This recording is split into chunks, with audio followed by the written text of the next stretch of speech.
Buen día, chicos. Bien, el día de hoy vamos a hablar sobre la formación de la orina y algunas de las enfermedades renales más comunes. Bien, lo que están ahí observando en la pantalla, en el lado izquierdo, están observando una cápsula glomerular o llamada también cápsula de Bowman. En su interior un glomérulo que es resultante de una arteria aferente y una eferente, que vamos a ver dentro de unos momentos, ¿ya? En el lado derecho encontramos la unidad renal, que es la nefrona o nefrón, y cómo están los elementos de la cual están formadas, ¿ya? Bien, entonces vamos a ver pues la formación de la orina y sus tres pasos muy importantes, que son la filtración, reabsorción y secreción. ¿Qué entendemos por secreción urinaria? Bien, todos sabemos que el riñón no elabora los elementos de la orina, sino que estos preexisten en la sangre. Mucho cuidado, ¿ya? Los elementos que nosotros eliminamos, como el cloruro de sodio, urea, amoníaco, colorante, etc., el riñón no lo elabora. Estos preexisten en la sangre. Los procesos los vamos a conocer el día de hoy, cómo se obtiene la orina, ¿ya? La función del riñón se reduce a extraer justamente dichos elementos de la sangre para eliminar. Veamos, este mecanismo que a continuación ustedes van a observar, tienen que conocerlo, alumnos, ¿ya? Todo se inicia con el ingreso de la arteria renal por el ilium del riñón. Ya saben, por el ilium del riñón, la arteria renal ingresa, forman las arterias interlobulares, luego la arteria arqueada, que da lugar a las arterias radiales corticales que se dirigen hacia la región cortical. Nacen las arteriolas aferentes y forman el capilar glomerular. De dicho capilar sale la arteriola eferente y se dirige hacia los capilares y se dirige hacia los túbulos renales, formando los capilares peritubulares. Estos capilares se transforman en venas de pequeños calibres que finalmente desembocan por la vena renal. La vena renal sale por el hilio del riñón con dirección a la vena cava inferior. Bien, ese es el mecanismo, vean bien, esa es la parte de irrigación renal, ¿ya? Miren bien, todas arterias y capilares, observen bien. Esa es la parte de irrigación renal, de toda la parte de lo que es el nefrón. Observen bien. Bien, hacemos entonces ahora, ahí tenemos el riñón. Miren cómo la arteria renal ingresa por el ilio. La arteria ingresa y la vena sale, ¿eh? Siempre es así, ¿ya? Ingresa la arteria renal, ¿no es cierto? Ahí estamos, a través de la arteria renal, se ramifica en arterias interlobulares, ¿ya? Miren cómo se ramifican, ¿ves? La arteria se ramifica en arterias interlobulares, que forman una arteria arqueada, en forma de arco, ¿ven? Esa es la arteria arqueada, ¿ya? Miren, a nivel en la parte superior de la pirámide de Malpighi. Eso que son pirámides de Malpighi, ¿ven? Ahí está, esto es una pirámide, ¿ven? ¿Cuántas pirámides hay? 1, 2, 3, 4, 5, 6, 7 pirámides. Ya. La arteria arqueada pasa por encima, por la parte superior de la pirámide. De ahí, esta arteria arqueada da lugar a arterias radiales corticales, ¿no? Que son más pequeñitas. Ahí, miren ahí, observen. Ya, esa es la arteria arqueada. Miren, eso que miren el puntero, esa es la arteria arqueada. Esa da lugar a la arteria radiales, que ascienden, miren. Y de esta arteria radial cortical, porque dicen cortical porque va hacia la zona cortical, se dirige luego a una arteriola aferente. Sale una arteriola aferente y que ingresa y forma el capilar glomerular, ya en el interior de la cápsula de Bowman. Mucho cuidado, que aquí es donde se produce la filtración, ¿ya? Forma el capilar glomerular. De este capilar glomerular sale una arteria eferente de salida. No te olvides, aferente ingresa, eferente sale. Sale una arteriola eferente y se dirige hacia los túbulos formando los capilares peritubulares. Mírenme cómo rodean al túbulo, al nefrón. Miren, ahí son los capilares peritubulares. Ya ahí se va a producir la reabsorción. No te olvides, ¿ah? Ahí se va a producir la reabsorción y la secreción.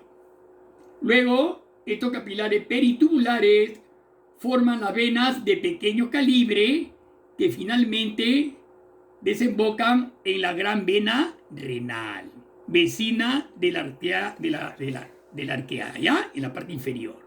¿Bien? Creo que está bien claro, chicos. Miren bien, por favor. Esto es muy importante, este mecanismo de irrigación del nefrón. Todo lo que están ustedes observando a la derecha, alumno, es el nefrón. ¿Ya? Claro. Miren, chicos, entonces, ya, nuevamente les voy a decir, ingresa la arteria renal. Miren, la arteria ingresa. La arteria renal es una arteria lateral, una ramificación de la aorta descendente, ¿no? Ahí sale una arteria renal, una para cada riñón. Ingresa la arteria, la sangre ingresa al riñón a través de la arteria renal. Se ramifica en arterias interlobulares. Luego, forma la arteria arqueada. Ahí está la arteria arqueada, como un arco sobre la pirámide de Malpighi, ¿ya? La arteria arqueada, de la cual salen las arterias radiales corticales. Ya, me paso para el otro dibujo, ahí está. Las corticales, no te olvides. Luego de las corticales sale la arteriola aferente. De la arteriola aferente forma el capilar glomerular en el interior de la cápsula de Bowman, ¿ya? Del capilar glomerular sale la arteriola eferente, que se va a ir en dirección y forma los capilares peritubulares, ¿no? Ahí están los capilares peritubulares, enrollándose en todo lo que es el nefrón, ¿no es cierto? Los túbulos, ¿no? Ahí tengan asa de Helle, tubo de Bellini, tubo de Ferri, tubo proximal, distal, etcétera, etcétera. Bien, luego se forman venas de pequeño calibre y desembocan en la vena renal, en la vena arqueada renal, ¿no es cierto? Ahí está.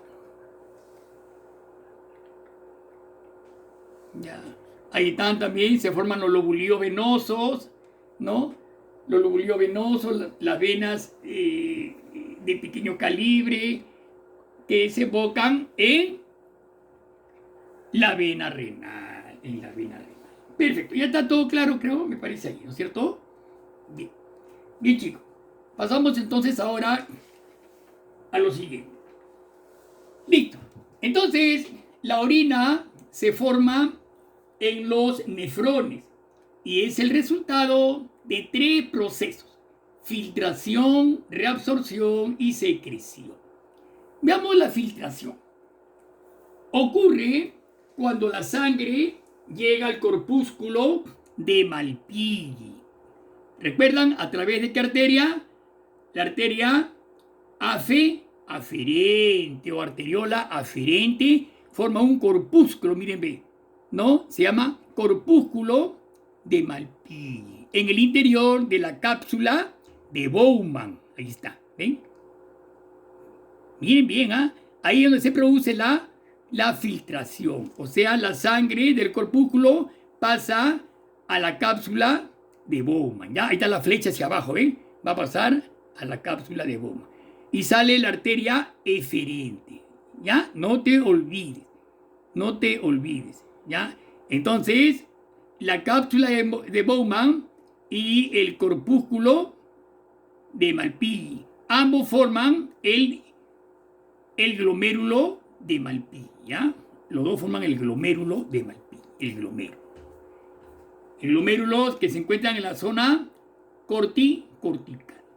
Bien, chicos, entonces la filtración ocurre, dice, cuando la sangre llega al corpúsculo de Malpighi a través de la arteria aferente, llega en el glomérulo renal, se filtra toda la sal y el agua del plasma. Mucho cuidado, con esa parte, no te olvides. Entonces, ¿qué pasa ahí? Repito entonces, cuando la sangre llega al corpúsculo de Malpighi a través de la arteria aferente, para que haya filtración glomerular, mucho cuidado, debe haber suficiente presión sanguínea glomerular. Tiene que haber una presión glomerular entre la sangre tiene que estar a una presión determinada, más o menos a unos 60 milímetros de mercurio. Tiene que haber una presión para que la sal y el agua puedan pasar a través de los vasos. En el glomérulo renal se filtra toda la sal y el agua del plasma. No olvidemos, alumnos, que en el organismo existen dos hormonas muy importantes, que son la hormona antidiurética y la aldosterona. ¿Cuál es su función? Regulan la excreción del agua y la sal en función de las necesidades del organismo. Estas dos hormonas, la antidiurética y la aldosterona, van a regular la eliminación de agua y sal. Eso es muy importante. Usted no puede perder agua porque si no se va a deshidratar. Entonces, estas dos hormonas regulan, la antidiurética y la aldosterona regulan la excreción del agua y la sal en función de las necesidades del organismo. No te olvides eso, esa pregunta va a poner en el examen. 2. Pasamos entonces, después de la filtración, la reabsorción. La reabsorción tubular. Ya tenemos todos entonces en los tubos. Ahí miren bien. Se produjo la filtración y luego la reabsorción. ¿En qué consiste la reabsorción tubular? Es el retorno de gran parte del filtrado al torrente sanguíneo. Nuevamente, retorna el filtrado al torrente sanguíneo, o sea, de las sustancias imprescindibles para el cuerpo. Por ejemplo, retorna el agua, glucosa, aminoácidos, vitaminas, parte de la urea, iones de sodio, potasio, calcio, cloro, fósforo, bicarbonato. Eso retorna una parte a la sangre para la subsistencia de nuestras células. Mucho cuidado, esa reabsorción, la reabsorción del 99% del filtrado sucede a lo largo del túbulo renal. A lo largo del túbulo renal, miren bien, se va a producir la reabsorción. 99% del filtrado sucede a lo largo del túbulo renal, especialmente en el segmento contorneado proximal. ¿Ya? Arriba, ahí en la parte superior, hay un segmento, ¿no? Contorneado proximal o tubo contorneado de Ferrein, que también le dicen, o contorneado proximal. Y la composición de la orina, ¿dónde se va a efectuar la composición? Se va a obtener la orina en el túbulo contorneado distal y en el túbulo colector. En el túbulo contorneado distal y en el túbulo colector. Ahí no se puede bien apreciar los túbulos contorneados. En el que vimos anteriormente, se observa claramente los dos túbulos contorneados, el de Ferrin o contorneado distal, en el túbulo contorneado distal y en el proximal. Bien, chicos. Secreción tubular. Ya ahí está, miren la filtración. Ahí ya se produce la filtración. Miren cómo el primer paso es la filtración del túbulo. Ahí está. De los corpúsculos va a pasar al túbulo, se filtra y se reabsorbe nuevamente. Y ahí está. La filtración y la reabsorción. Y la secreción. ¿Cierto? Entonces la secreción tubular es la transferencia de materiales con el objeto de regular las sustancias en el torrente sanguíneo y eliminar desechos del cuerpo, tales como iones de amonio, creatinina, ácido úrico, fosfato, colorante. Lo que les acabo de decir antes, ¿no es cierto? Bien, chicos.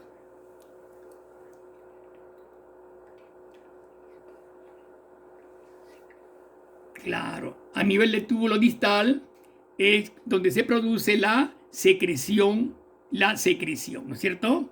Ahí está. Claro, y de ahí pasa al túbulo colector, ¿no? Ahí está, entonces miren la filtración en el lado derecho, ahí se produce la filtración, ¿no? Entre la cápsula y el glomérulo. Luego la reabsorción, donde pasa nuevamente a la sangre, ven las flechitas negras, los componentes pasan nuevamente a la sangre, la reabsorción tubular, ahí viene el tubo en asa de Henle, que es en forma de U, tubo en asa de Henle, asciende y ahí viene la secreción tubular, ¿no? Bien. Claro, las sustancias tóxicas pasan pues de la sangre nuevamente al túbulo para ser eliminadas al exterior, ¿cierto? Bien. Este dibujo nos va a explicar todos los tres pasos, ¿no es cierto? El primero, ahí está, el glomérulo, ¿no? La arteria aferente forma el glomérulo, la cápsula de Bowman, cómo rodea el glomérulo, vean. Y ahí se produce la filtración, ¿no? La filtración. Sale por la arteria eferente, sigue su recorrido, ¿ven? Ahí está. Ahí está el tubo contorneado proximal que les hablé yo. Tubo contorneado proximal, donde se produce la filtración, la reabsorción. Ahí se produce la reabsorción, vean. Tubo contorneado proximal, ¿no? Reabsorción también de agua. El tubo en asa de Henle, vean como en U, el tubo en asa de Henle asciende, forma el túbulo contorneado distal, ¿ven? Tubo contorneado distal, cómo se forma, y ahí se produce la reabsorción, o la secreción,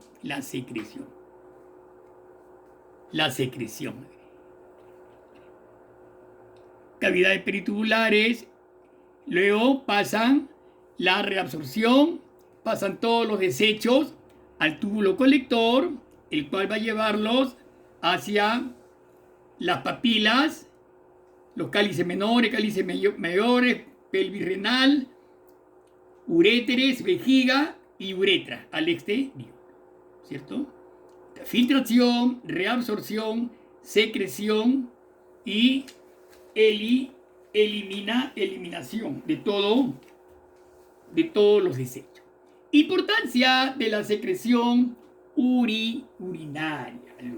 La importancia de la secreción urinaria. Es muy importante la secreción, es de suma importancia para el organismo, pues elimina de la sangre la urea y el ácido úrico.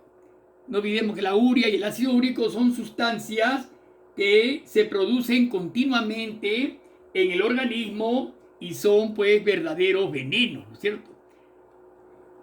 También elimina el exceso de agua y sales minerales que se están produciendo continuamente, ¿ya? Extrae de la sangre las toxinas producidas por microorganismos también.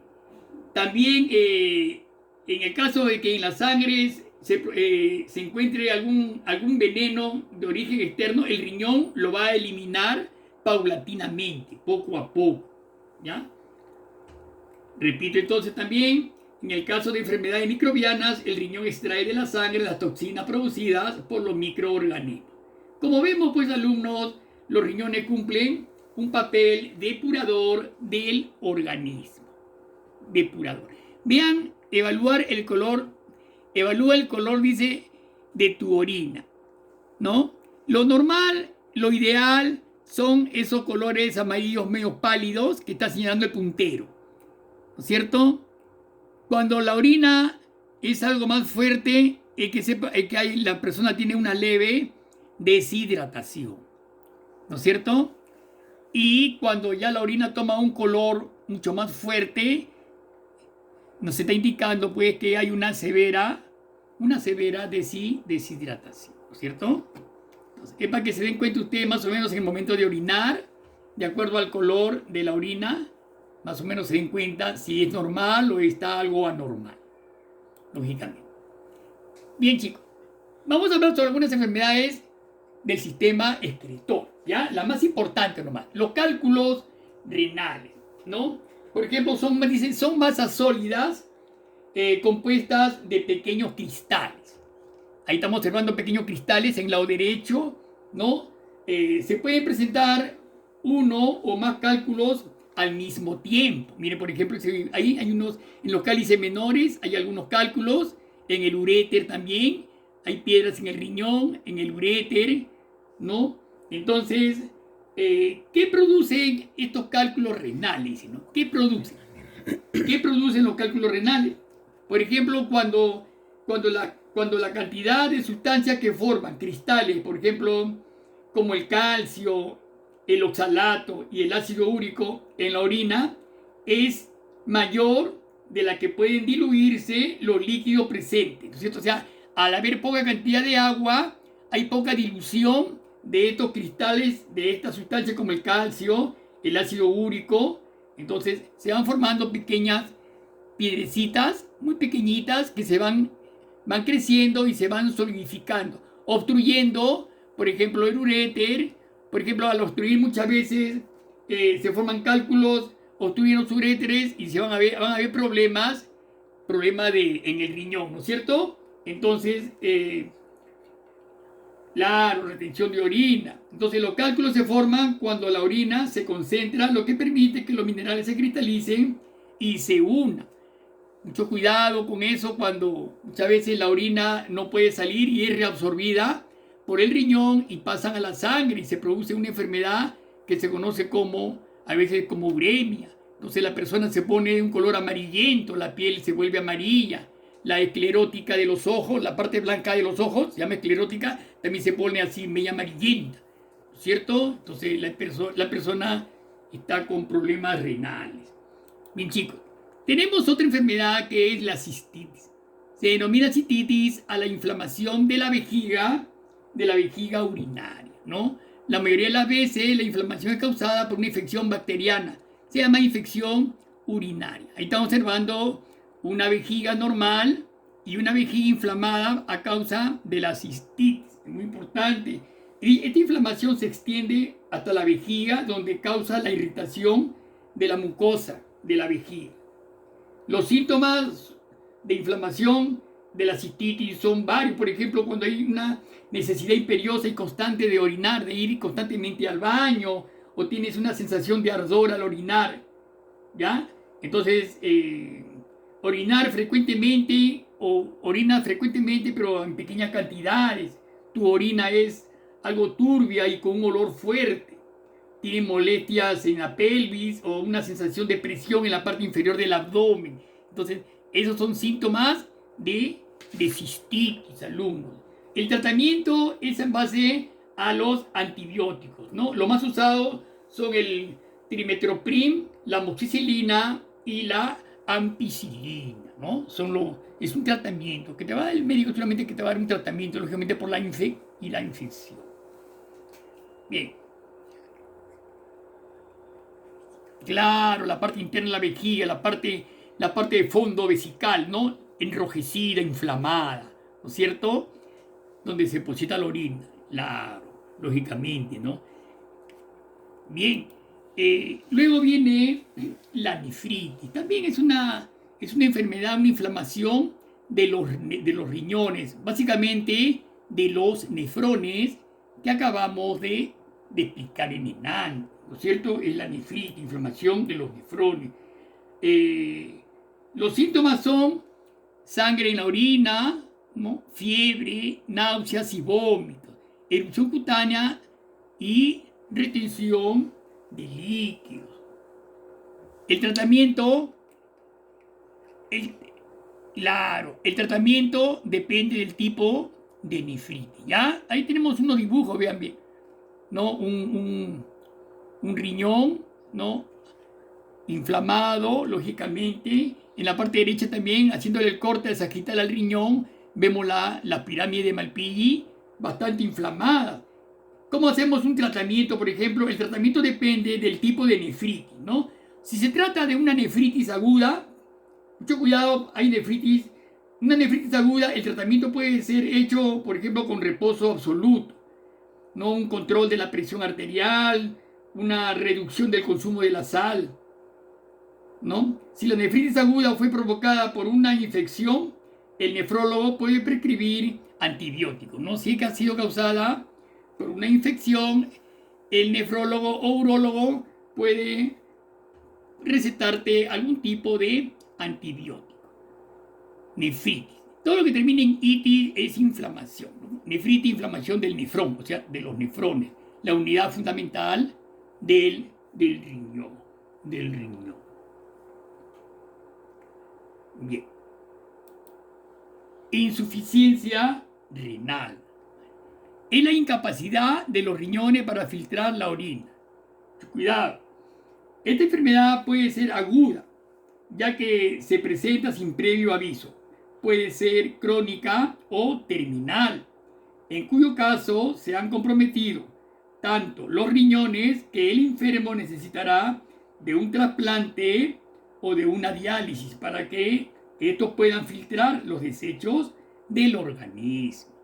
Entonces, cuando hay problemas ya más agudos en los riñones, tiene que hacerse, alumnos, desgraciadamente, pues, tiene que hacer una diálisis o un trasplante renal. La insuficiencia renal, no olvidemos que la insuficiencia renal produce una alteración en la sangre llamada uremia, ¿ya? La uremia que se produce por la acumulación de productos nitrogenados de la urea, que deben ser expulsados por la orina, sí o sí. Claro, la persona, si lógicamente, si no expulsas en el transcurso de 2 días, 3 días, tiene que hacerte ya una diálisis, si no, vas a morir envenenado, lógicamente. ¿Ya? Miren bien, los síntomas, por ejemplo, de una insuficiencia renal. Los síntomas, por ejemplo, poca orina en la micción, acumulación de líquidos en las piernas y tobillos, picazón en la piel, vómitos, dolor de cabeza, la persona adelgaza, falta de ánimo, ¿no? Y etcétera. Son síntomas de insuficiencia renal. La causa, ¿cuál es la causa de la insuficiencia renal? Las principales causas, alumnos, de la insuficiencia renal son ciertas enfermedades que tú has tenido, por ejemplo, que tienes, por ejemplo, la diabetes. Los diabéticos son bastante propensos a insuficiencia renal. Cuando tienes cálculos renales e inflamación de la próstata, por ejemplo. También traumatismos e ingestión de medicamentos como analgésicos o antiinflamatorios. O también debido a productos tóxicos como el alcohol y el tabaco en exceso. Todos estos son causas de que aparezcan este tipo de enfermedades, este tipo de enfermedades. Ahí tenemos, por ejemplo, un riñón normal, ¿no? Y una enfermedad renal crónica. Mira cómo la región cortical se ha deteriorado, inclusive ya está llegando a la pirámide de Malpighi, ¿no es cierto? Por lo tanto, al deteriorarse la parte cortical, el nefrón también está sufriendo problemas, están habiendo daños nefrónicos, alumnos, ¿no? Y a la izquierda tenemos cómo se realiza, pues, una diálisis, la máquina dializadora, ¿no? Como ven, a través de una arteria, cómo sale la sangre, ¿no? Vean, la bomba de la sangre, una bomba de sangre, sube el dializador, se dializa, ¿no? Hay hay todo el monitor de presión venosa, propulsor de aire, detector de aire, hace un recorrido de toda la sangre hasta que finalmente va a llegar, ¿no? La sangre limpia y lógicamente a través de una arteria va a ingresar nuevamente al paciente. La sangre tiene que estar depurada, ¿no? A través de bombas va a ser depurada la sangre, ¿no? Sangre extraída para su limpieza y sangre de llegada completamente limpia. Esto tiene que hacértelo, pues, cada determinados días a la persona, pues, que tienen problemas de insuficiencia renal, ¿cierto? Muy bien, chicos, creo que ya hasta acá ya hemos terminado lo que es la parte renal.